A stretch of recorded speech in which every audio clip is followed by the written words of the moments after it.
So I'd like to introduce our main speaker now, Cheewa James. She's a member of our club. She's an expert on Modoc history. Well, because she is a Modoc, she's been collecting stories and artifacts most of her life. Cheewa was on the PBS documentary about the war, and she wrote a book on the Modocs. I've read some other things, and it's really a spellbinding story.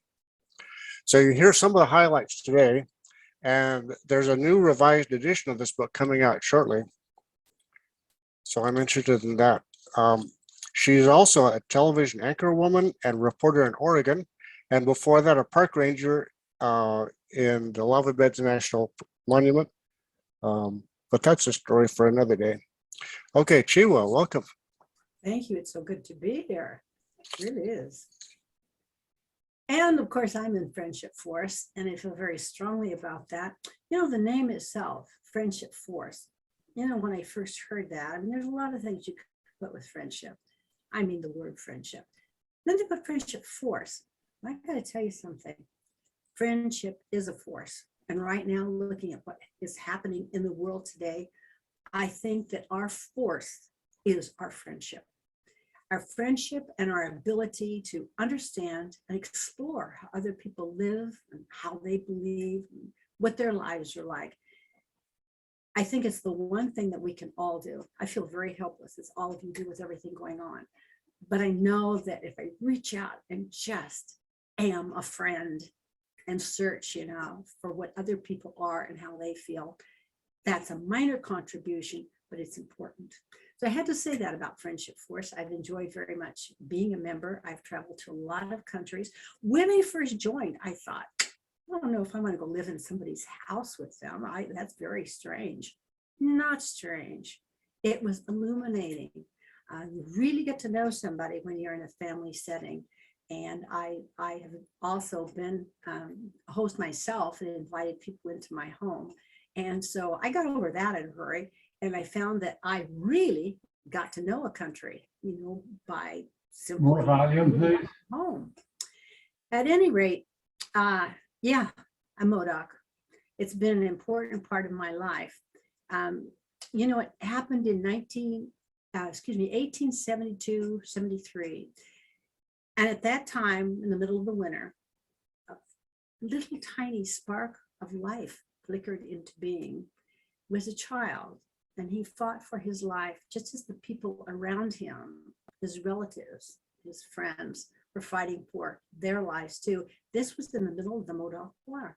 And this little boy was my great-grandfather. Just amazing that that he even lived, because so many didn't. It was a hard time to be a Modoc. They lived in the Lava Beds National Monument, which is an extremely rough, very hard place to live. I was a ranger there. I got to tell you, water itself, it would rain and it'd be gone almost instantly. Everything about it was difficult. And of course, when the Modocs knew they were going to have a battle and have to fight, they chose the lava beds because they knew, you know, what it really was. And it was a hard place for the opponents, that's the US Army people, to come in and try to fight. They weren't used to that, and the Modocs were, so it was a good choice. Well, that little baby, he did survive, obviously, and I actually was born on the Klamath Reservation, which is right near where the war took place. I was actually born on the Klamath Reservation, and I lived there until I was about six or seven, I guess it was. And one of the first people that I became aware of as a child was a woman by the name, oh, she was so special. Her name was Cynthia. And she was, how do you describe her? She was one of the first women that really served in the army, with the Modocs against the army. Her goal as a teenage girl, when there was a battle, was to go out and pick the bodies of the soldiers, you know, for any kind of food, for clothing, you know. And I remember her saying, and I was just a girl at the time, but I remember her saying, I hated it. I hated to touch them. I hated what was happening, but that's what we had to do. Now, the Modoc, the teenage boys, what were they doing? They were the soldiers, because it was a very, very small army, and it started with the very young men. And so it was the teenage girls that had to go out, and take care of that. She was known as Ginny to the people around her, Ginny Clinton. And Ginny Clinton was a most remarkable person. At the end of the Modoc War, when the Modocs were sent as prisoners of war to Oklahoma Indian Territory, they almost all became Quakers, almost every one of them. And of course, she did too. Ginny Clinton was one of the first to become a missionary. And she spent her time doing kind of what I was talking about, meeting people, being kind. They talked about on the Klamath Reservation, when she finally came back after being a prisoner of war, they talked about how Ginny Clinton had her old buggy and horse, and she rode all over everywhere. Anybody that needed help of almost any kind, she was there. Ginny Clinton. She's the one that gave me my name. My full name, I'm called Cheewa, of course, but it's Cheewa, and it means beginning of a basket. Beginning of a basket. When I was a little girl, I thought, gosh, how did I get that? My sister was Little Lumpson. That's your old flower. Now, that would have been nice, but I was beginning of a basket.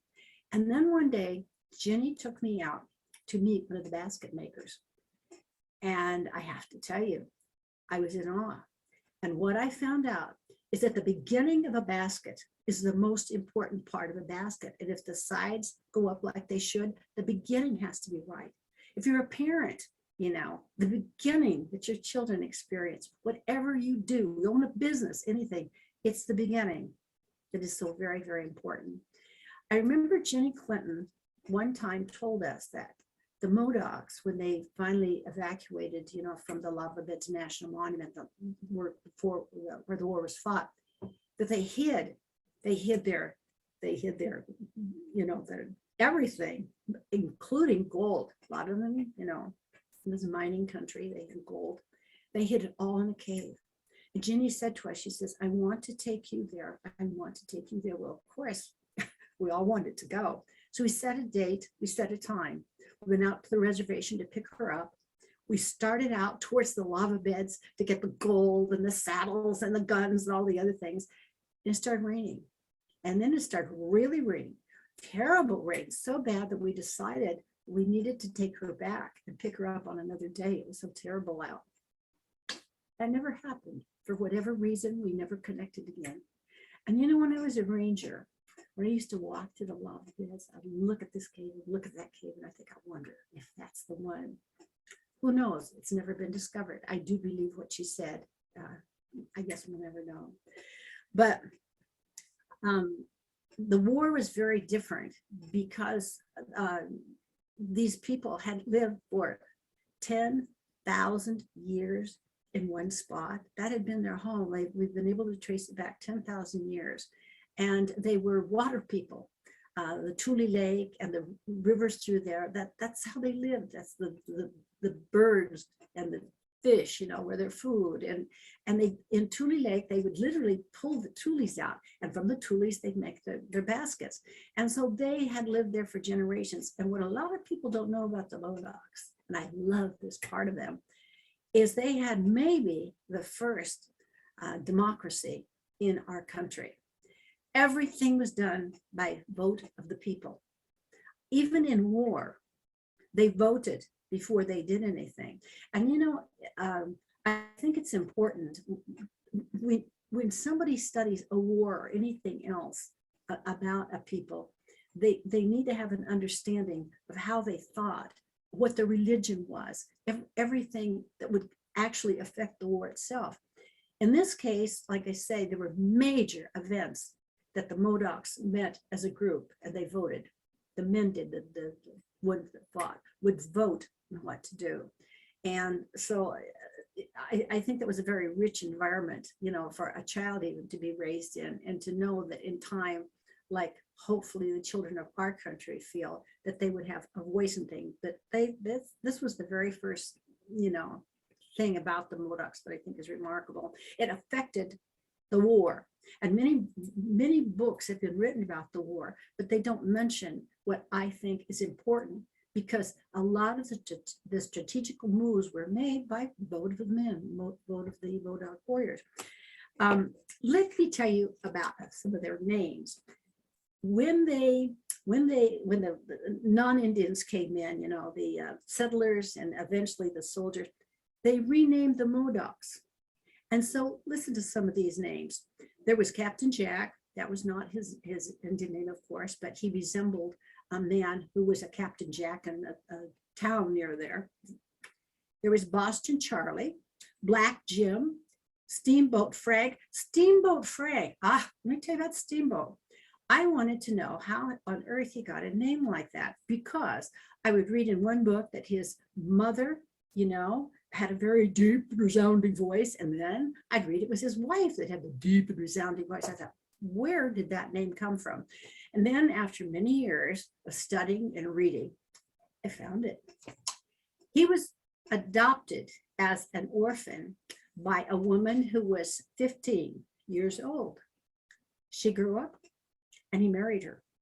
So it was both his mother and his wife that had that deep and resounding voice that a good old Steamboat had. There was an Indian named Greasy Boots, Humpback Joe. What a thing to name somebody. Scumpum Horse, Old Chucklehead, Big Duck. Here's one, Tee-Haw Jack. Tee-Haw Jack was my great-grandfather on my grandmother's side. On the other side was the warrior known as, are you ready for this one, folks? Shacknasty Jim. I come from Shacknasty Jim. And we took the Jim and elongated it to James, hence my name, Cheewa James. I'm glad they didn't go with Cheewa Shacknasty. That would be a rough one. I don't think it's because anybody was particularly nasty in their shack. His Indian name was Sh-ke-itco, Sh-ke-itco. So they took the sh and they just made it to a Shacknasty. They just took the sound and they created what they did. Who knows? But I'll tell you, none of the names were particularly flattering. And one of my father's goals among current Native people was, if you know what your name was, you know, try to get it back, because there were really some uncomfortable names that Indian people, you know, that they used because they were given those names. My mother, Luella Muller, her parents were German immigrants, and she was, oh, what a woman. She was a woman way before her time, and she's the one that ignited my interest in the Modocs. She loved history. I remember I used to ask my dad a question. I said, what did the Modocs do? He'd say, go ask your mom, because she studied, she learned. And if you ever come into my home, it is a resident museum. I have over 100 baskets, cradle boards, on and on and on and on, that my mother, back in the 40s, when it was still possible, would buy from the Native people on the Klamath Reservation. And they'd come to the door, and they'd knock out. My father, you know, I could see him kind of rolling his eyes, and why some more baskets or whatever it was. And one morning we were all sitting at the table, and I came and knocked at the door, and we saw there was a man out there, an Indian, with his arm full of baskets. And my mother got up and hastened to the door, and we were all thinking, oh, what's going to happen now? She came back, we sorted the baskets up, she sat down, and we were eating very fast. And my dad looked at her and he says, you know, Luella, if worse comes to worse, we'll just grind those things out and feed them to the kids for breakfast as cereal. So she got around that one. And today I have that, and all of it is going to be left to a museum. Both of my sons agree. It's a beautiful collection, and that comes from my mother and my father. And I've always been very proud of both of my parents that they did that. Back to the war itself, something you need to know immediately. In 1852, a man by the name of Ben Wright, he was an Indian hunter, rode into a Modoc camp with his men with him, and there, under a white flag of peace, they massacred 30 Modocs. Now realize there were never more than 400 Modocs ever in their history. That was probably the tops. 30 was a lot. Men, women, and children took them down. Years later, and we're going to get to that in a little bit, that stood out to him. I mean, it stood out to the people that had survived that. One person that did survive was Teehee Jack. Remember, Teehee Jack was my other great grandfather. Teehee Jack and two other Modocs were the only ones that actually did escape. And, you know, they went, of course, back into other bands.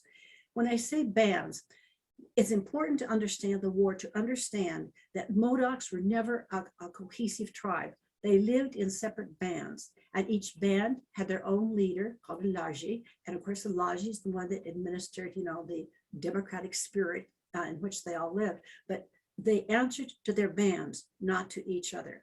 I'm from the Hot Creek band.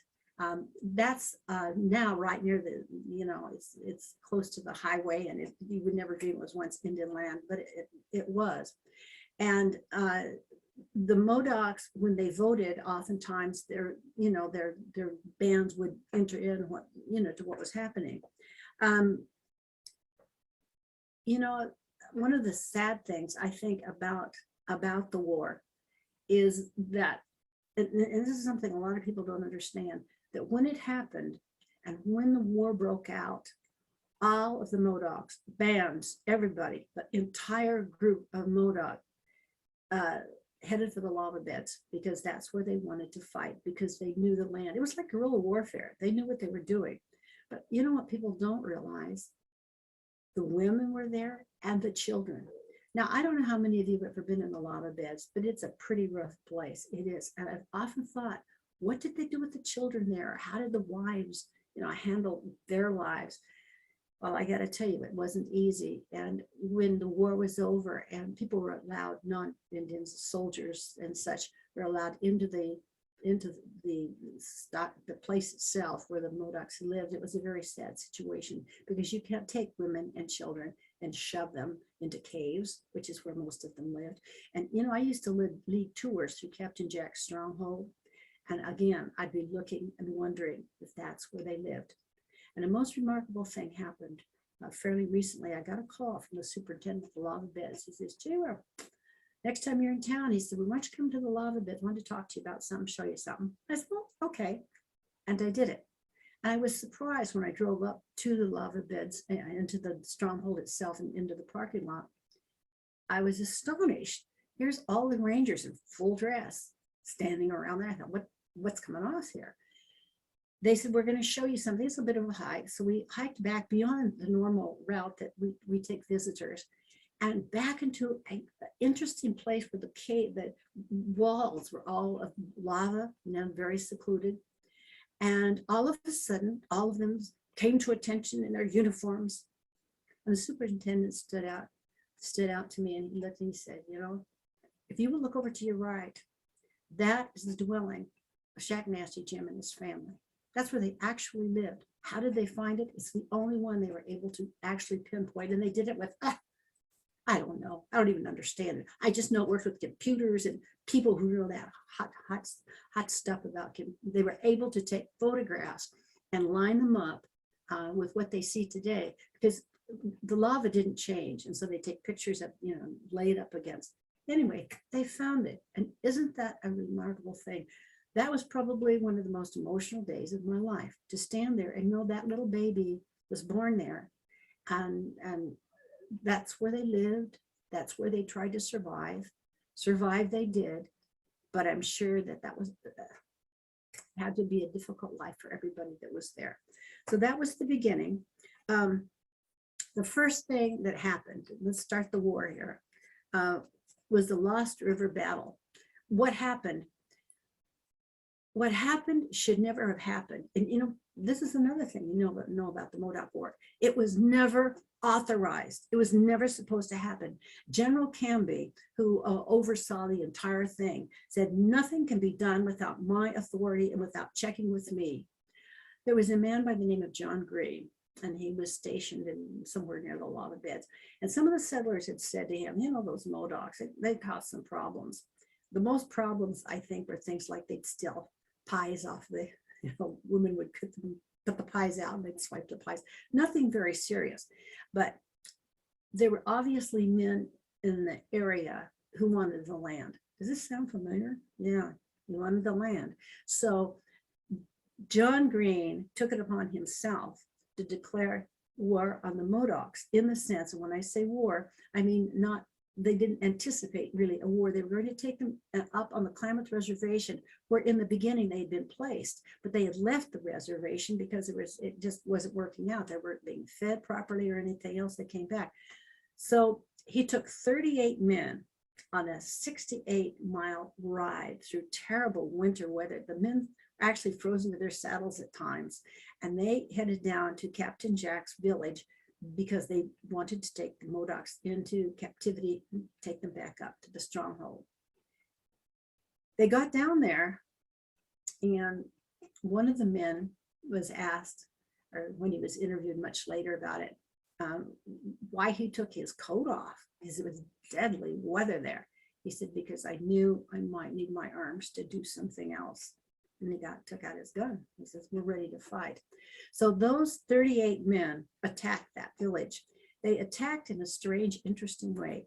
One of the Modocs came out. His name was Scarface Charlie. And Botel, Lieutenant Botel, the two of them faced off. This started the war. And they both took their guns up. They got ready and they both missed. That was the first shot of the Modoc War. And interesting enough, after the war, those two men met and they sat down and they talked about why they knew there was a narrow miss, because one of them said, well, you should see the jersey. I've still got it. It just went through. And the other one said, well, I just clipped it. Indeed, the bullet had missed them both. And it was really wonderful after the war that they met, were able to connect. However, the war itself, it was started, and it was vicious, and it was terrible. It was so bad that finally the women, the children, the men, everybody, they got into their canoes and they went across Tule Lake into the lava beds. Why? Because they knew that someday war would probably come, and they knew that the lava beds would be the place to go because it was so rough and so rugged, and they knew it well. The soldiers didn't know anything about it. So they did go into the lava beds. And it's interesting, a lot of research has been done there. They found that not only did the Modocs, go into the caves and the rocks and everything, but they did a masterful job of actually turning it into a fortress. They had stacked wood there. They had built things. They had lookout towers. It was just amazing how much they had done, way beyond anything anybody had any idea about. There was one group, remember they lived in bands. There was one band, mine, the Hot Creeks, and they lived way on the other side of the land that incidentally, Mount Shasta, all the way to Alturas was Modoc land. It's a large, that was their ancestral lands. But the Modocs in the Hot Creek band had heard via, what they said. They weren't even involved. They didn't know anything about, because remember, the bands they did their things separately. Well, when they found out, John Fairchild, this is somebody you should know about. Somebody once said to me, they said, Cheewa, how can you write a whole book and be objective? I mean, these are your people and your family. Well, I'll tell you, it's not hard, because it's like I said in the very beginning, you know people, you get to know them, you experience them. And John Fairchild, what a man. He owned a ranch. He brought the Hot Creeks, they lived there. The women had their jobs, the men worked for him. My great-grandfather, Shacknasty Jim, was the foreman on the ranch. That was unheard of. And the biggest thing that you need to know about this is that they all learned to speak English. And when you read up on the Modocs, you see a lot of the Hot Creek names because they spoke English. They fought the war, but they had a weapon that they had not counted on the other side. They were able to understand, many things that happened. There was one Hot Creek, his name was Bogus Charlie. Bogus Charlie, in the war itself, with all the firing going on and everything, in his impeccable English, he would say, hold your fire. You're firing at your own men. And they would stop, and they'd stop because they thought, they thought it was one of their own people. And finally, one of the major leaders in the army had to take them aside and say, listen, there is some Modoc over there. He speaks English. Watch out, because we're going to be in real trouble from that guy. So I guess you look at somebody like John Fairchild and you realize that he was doing the right thing. He was trying to find a way to bring the Modocs into the culture rather than defeat them or hurt them. Pretty amazing. Here's something I want to read to you. It's really pretty neat. It comes from a man, a lieutenant rather, Lieutenant Harry DeWitt Moore. One day I got an email, and this email said, I have found in my attic a trunk, and it is filled with letters that one of my relatives wrote when he was in the Modoc War. Would you be interested? Oh my gosh, was I interested? It was the most exciting thing I think that's ever happened to me. I can't tell you the multitude of letters that he wrote to his aunt and uncle, letter after letter after letter, just amazing. But this is what he said. I have seen the lava beds, and I can convey only the idea of it by describing it as a sea of molten lava in violent agitation, suddenly congealing.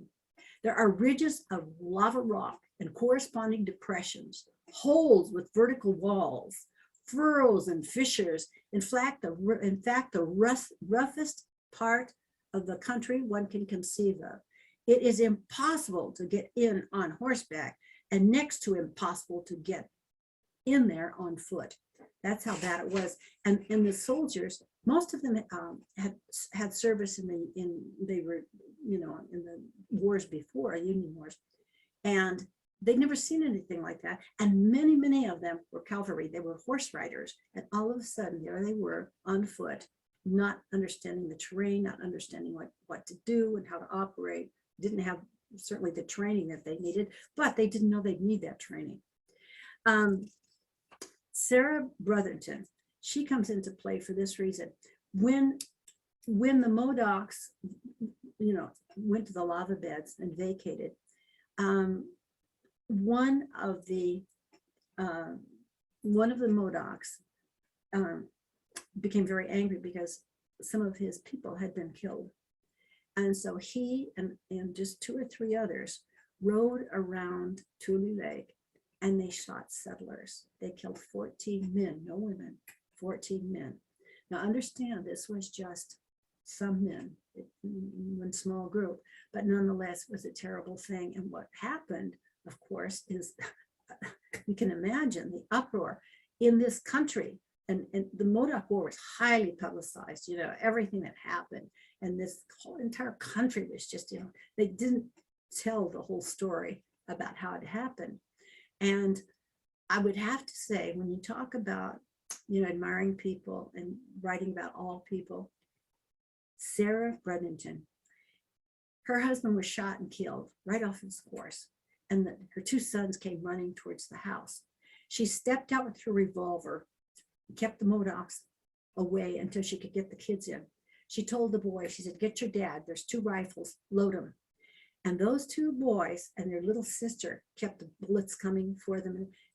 And Sarah took flour. She'd been shopping, and she took all her flour and her sugar, everything she'd gotten in bags, and fortified her home, and held those Modocs off for 2 days until finally somebody came to their rescue. And, that's a terrible thing to have happened. But to have a woman, jump in and do what she had to do at a time that needed to be done, I always admired Sarah very much. I'll tell you something interesting about Sarah, too. Everybody there was Mrs. Brotherton, not Sarah. I had to walk the cemetery where I found out she was buried to find her first name, because anything I read, she was Mrs. Brotherton. She deserved a first name, I felt. So the settlers were very upset because the government had guaranteed them that if there was a war, that they would let them know so they could protect themselves. But see, John Green had gone ahead and done it on his own. There was no warning, and that's one reason there were so many deaths. It was such a terrible thing. John Fairchild got his people together, the Modocs, and they started towards Klamath Falls to offer that they did not want to fight at all. They wanted to stay on the ranch. And what happened is a group of settlers that had too much to drink, men, and they went after them, frightened them so badly that the Modocs all went straight to the stronghold and they joined Captain Jack. And you wonder if that one group of Modocs, if they had not gone there, would there even been a Modoc War? We'll never know that. But that's how my ancestors ended up in the war. Alfred Meacham was the superintendent, Indian superintendent of affairs for Oregon. And at one point, he, they had a meeting of a peace meeting. And well, maybe I should tell you about that because that leads into Alfred Meacham. The meeting was set up between Modocs and between peacemakers. Alfred Meacham was one of them. Canby was one of them, General Canby. There was a minister that came, Methodist minister. There were 4 of them, and they all congregated with Modocs to talk peace. But it didn't work out that way. What happened is warfare did break out, and in all the gun shooting and everything else, Alfred Meacham got hit but not killed. But Meacham and the minister were both killed. That, in essence, was the beginning of the end for Modocs. Now, realize the last peace meeting they'd been to under a white flag was with who? Remember who it was? It was that terrible killer that killed 30 Modoc people. And so they didn't really revere the fact that it was a peace meeting. They voted. The men voted on whether to do it. Captain Jack said no, wanted peace, but the others voted to get rid of them. And that's what happened. And that was the beginning of the really serious war started there. They holed up in the stronghold, you know, and tried to hold them off. And they did an amazing job of that. But fate was going to get them. There was no way. The first battle for the stronghold, there were 300 soldiers against those between 50 and 60 Modoc warriors. We don't know how many exactly, against 30, excuse me, about 300. It was a terribly foggy morning, and the soldiers were just bamboozled by the whole thing. It was just a terrible defeat for them. And so it was that the Modocs began to take some hope and, you know, feel like maybe something could be done. But in the meantime, the soldiers had decided that they would take another crack at the stronghold because of those settlers that had been killed. What happened in the middle of the night, well, there must have been maybe 160 Modocs max. They left because, see, they knew how to get out of there. The army thought it was impossible. All that, there's no way they could do that, but they knew the way because they were Modocs and they understood the land, and they left. And so it was that the war went into another phase. The Modocs went south into the lava beds itself, and they just slept where they could and did what they could to survive. But there was no way they could ever come out of this. You know, if you have your men, you know, 60, between 40 and 60, by this time, there were over 1,000 soldiers in pursuit of these Modocs, 1,000 of them, because they just couldn't seem to solve it. They kept bringing in more and bringing in more. And also the land, you know, their boots were shredded. Many of them were injured literally in the land itself by falls, and it was just a disaster for the you know, for the army. And so it was that they all, you know, the war was on. Now back to Alfred Meacham. He was wounded, and he did survive, however. I attended a symposium in Klamath Falls in 1988. I pulled into the hotel, where I stayed in the hotel. I pulled in and I was unpacking. And there was a woman next to me, and she was unpacking. And finally she said, "Who are you? Are you here? Are you on vacation?" I said, "No, I'm going to a conference." She said, "Well, I am too." "Which one are you going to?" I said, "I'm going to the Modoc conference." She said, "Well, I'm going there also. Who is your ancestor?" I said, "Well, it was the warrior known as Shacknasty Jim." She said, "Oh no," she said, your great-grandfather shot my great-grandfather's finger off," which he did. And I told her, "Geez, I am so sorry. And on behalf of my family, please know that we're very sorry that happened." And then we looked at each other, we just smiled, and we understood it was just the way it was. But what a person to run into right off the bat. The Meachams all came. I got to know all the Meacham family well. And it was just, it turned out to be a wonderful meeting, you know, to all be together there. One of the soldiers, one of the Modocs you should know a little bit about, because he was such an interesting guy, was Bogus Charlie. And Bogus Charlie, I mentioned, he was the one, you know, that was able to, he could mimic, you know, so well. And he actually reached a point that through the war, he became the person that would speak to the media or anything that happened. It kind of changed his life, that he was transposed into something other than a warrior. He was the one that met and talked and, you know, didn't help, you know, the war was what it was. But it was very interesting about how his life changed. And even when he was sent to Oklahoma, Indian Territory, the prisoner of war, in time, he developed a whole profession based on his ability to speak and his ability to negotiate. But he was quite a character.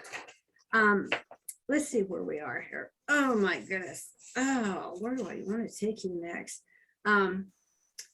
I think our time span, and I urge you to read not only my book, but there's lots of good books out there, but you need to read to get the full impact of everything that happened.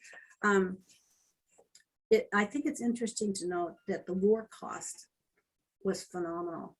The war cost, and I think I've got some figures here, they estimate that it cost the United States government $10,000 per Modoc to move them out of the lava beds.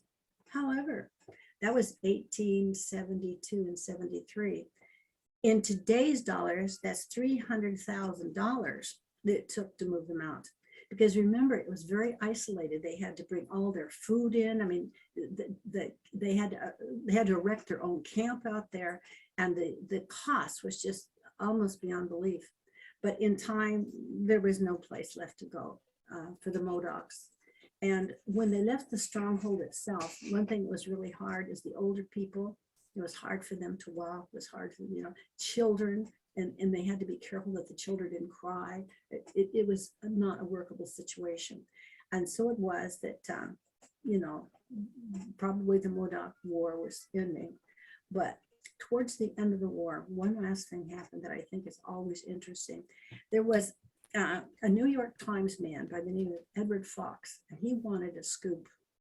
And so he had asked, you know, if he could go into Captain Jack's cave because they were having a conference and he wanted to cover it. And the people in charge of the, you know, the administrators of army people, they said, no way, Jose, you are not going in there.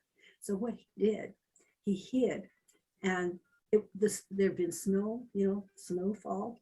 And so when the three men who were supposed to be negotiating, their horses left prints in the snow, you know, he followed them all the way to Captain Jack's stronghold. And lo and behold, he walks into everybody's total shock and amazement. Well, there he was. So he did cover it. And the funny thing was, that night when it was time to go to bed, what's he going to do? They put him in bed. Let's see. The bed was 8 feet wide, and it had 4 men and 3 women in it. It was the sister of Captain Jack. And so they just put him in the bed, and he slept for all night with the Modocs. And he said, you know, I still got cold. It didn't work out too well, but it was one of the best stories that the New York Times had ever gotten. He won all kinds of awards for it. And actually, I've read it. It was fair. You know, he kind of summarized what happened to everybody. The Modocs were sent as prisoners of war to Oklahoma Indian Territory, and they had not suffered a lot of death, and not really, they'd come out of the war amazingly well, much better than the soldiers. However, once they got in Oklahoma Indian Territory, that was the real tragedy. What guns couldn't do to them, well, there were other ways. And what happened, they fell into something, it was known as in those times, as a people who worked for the government, who would take advantage of the money that the government gave to them to support the Indians until they could do it themselves. And what they would do, for example, they'd say the Indians needed a buggy or a wagon, and they go buy something, you know, bad, and yet they charge the government the full price. So as a result, the food, everything that the Modocs had got worse and worse. And these men profited, the ones who were administering to the Modocs. The big one, the bad one, they had told the government they were opening a clinic and they had a doctor. They did not. And consumption, which we know is tuberculosis, hit the Modocs. I mean, it was a disaster. They died right and left. Ginny Clinton was there, and Ginny Clinton had 8 children by this time. All 8 of her children died of tuberculosis. And when I go back to Oklahoma, and I go out in the you know, where my parents are buried there are Clinton children everywhere. All 8 of them were there. Ginny, like I say, and her husband did in 1909, they finally were free from their prisoner of war status, and they could go back to the Klamath Reservation if they wished, and many did, including Ginny and her husband. But many of them stayed too. I'm enrolled with the Modoc tribe of Oklahoma because that's where my father was for a long time. My dad went through, you've heard a lot about the Indian boarding schools. That's where he was. He rarely saw his parents, but he was different than the others. He was an extreme athlete. And instead of continuing into high school, they sent him into a local high school. And finally, he ended up in college. The only Modoc ever to do that, Southwest Missouri State University he went to, and he became their star basketball player. He won award after award. He was America's first professional basketball player. He played first in Tulsa, but he ended up in Los Angeles and San Francisco. He played here in California, but he was quite a guy. He honored his Indian blood and everything, but he was a dude. He knew what he was doing and what he wanted, and an incredible athlete, very, very well known, in Oklahoma. In fact, you see, I just realized on the screen to the left, you see him looking up? That's my dad. I put him on the cover of my magazine because I didn't want somebody in war garb or anything, because the Modoc story is much more than just the war. That's the major part of it, but there were other things to know. And so I used that picture of my dad. But I always enjoyed my father. He just had a wealth of energy and excitement about him that I enjoyed. He's a very kind, very good person. I had wonderful parents. And, I was talking about my name in the beginning of a basket. Well, the beginning of my life was such a good one. Such love, such encouragement. You can do that, Cheewa. Go after it, babe. You can do that. And so I, with both of my parents, I revere them. And I wrote the book because of my mother. Because my mother, when we lived in Klamath Falls and on the reservation, she belonged to, anything she could learn from. And she took notes. And before she passed away, she handed me all these notes. She says, you went to college. I made sure that you stayed in there and you studied. And I was a speech English major. She said, you can write and you can speak. Now you use these and you write a book. I lost her when I was just 22 years old, but I never forgot that. And someplace along the way, my birthday, I thought, oh my gosh, I better do something fast if I'm going to make my mama happy. And then I started writing. It took me 8 years of research and reading and studying and learning to how people really lived in the war. And also, I interviewed so many of the Modoc people. Listen, I have to tell you, in that book, almost every elder I interviewed is now gone. But their stories and like Ginny Clinton, people like that. It's just a wonderful, wonderful experience. But that's because they had a good beginning. So I've always been very appreciative to my parents for doing that. I also, like I say, feel like I had a wealth of friends among the Modocs, but not just among the Modocs. I had all kinds of help from other people. That's what I'm saying. There's no sense in doing something alone, and there's no sense in working with one group of people when there's another so willing to help. And so I had help from other authors who'd worked with on the Modoc project, and we kind of teamed up together. And I don't think there's any one of us that would say that the other guy didn't do a good job, and we're just glad that we all got together. So I guess as I kind of conclude here, I want to restate what I said to you a little bit earlier, that the real secret in life is to reach out and to explore. And I feel my life is so much wealthier from having looked into the way the Modocs lived and understanding how they work together. And of course, through reading Harry DeWitt Moore's, all of those letters. Well, let me put it this way. One of my sons said to me one day, he says, "Mom, I think you got a crutch on that guy, that Harry DeWitt guy." He said, "Don't you realize he's over 100 years older than you, and he's gone? And I think you've got a crush on him, and you better get over it." Well, I did have a bit of a crush on him. He was a marvelous writer. And again, he said things, that let me know that he was in that war, not by choice, and was very sympathetic for what was going on with that war. So I think the more we reach out in life and explore other people and other situations, the happier we are, and the more we contribute to society or whatever it is we need to contribute to. I appreciate Friendship Force having me here.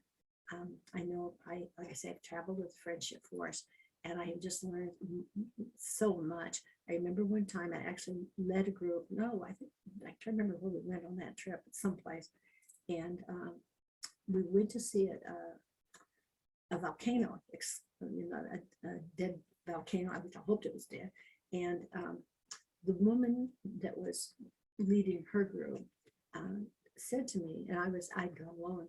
She said, "I don't have anybody to room with, and the cabins up there are very good. Would you consider rooming with me? I don't know what else to do." I said, "Well, I'd love to. That'd be great."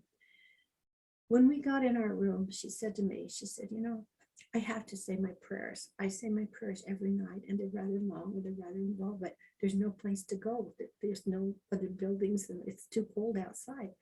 And she said, "Would you mind if I did it here?" I said, "Well, of course not." And that was a perfectly lovely evening for me. She blessed me.